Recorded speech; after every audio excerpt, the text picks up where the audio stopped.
Are you not concerned about the binary between either condemning Israel entirely, being like also a stance that a lot of like very strong and notorious anti-Semitic people agree with, versus like, you know, seeing this as more of a complex issue where it is wrong what's going on, and there's also a way to do this that Israel still exists and is supported? So it's not a complex issue.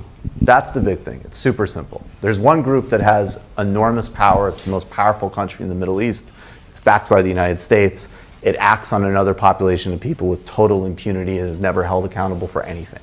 So there's no symmetry in the relationship, period. And just as like a thought experiment, IDW people, if we know that if somehow a population of Jewish refugees ended up in West Bank and Gaza, and an Arabic government in Jerusalem and Tel Aviv had an open-air prison in Jewish Gaza, which they bombed with white phosphorus, they killed civilians indiscriminately, and they had no provisions for medicine.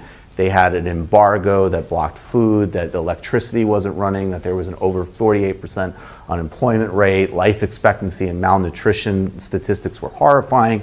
One of the major policymakers in this hypothetical Arabic-Palestinian state said, we need to put those Jews on a diet. In the West Bank, there was another Jewish area where there was a little bit more autonomy, but there was regular Arabic settlements where they pulled up the Jewish farmers' foods, they terrorized them with rocks, the security forces broke children's bones, and they couldn't drive on their own roads. We'd all have no problem understanding what that was. So there's nothing complex about it. The second part of your question, it's a pure asymmetry relationship. And the question is rights or not. So that's it. It's not complicated. The second part of your question, at this point, there's always going to be crackpots who are anti-Semitic who condemn Israel. That's not what drives the movement, particularly in the United States. If you work around most people who are concerned with this issue, it's actually populated with a lot of Jewish people.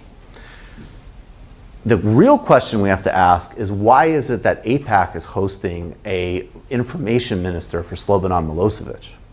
Why is it that there's relationships between the Israeli government and far-right parties in Europe?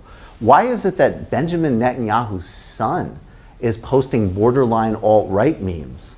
Why is it that Israel is an alt-right state, even though it is from the descendants of the victims of one of the greatest crimes in history? That's a serious question, and that's inseparable from the racism of the project, which goes back to the first part that we have to solve. But thank you. Shalom.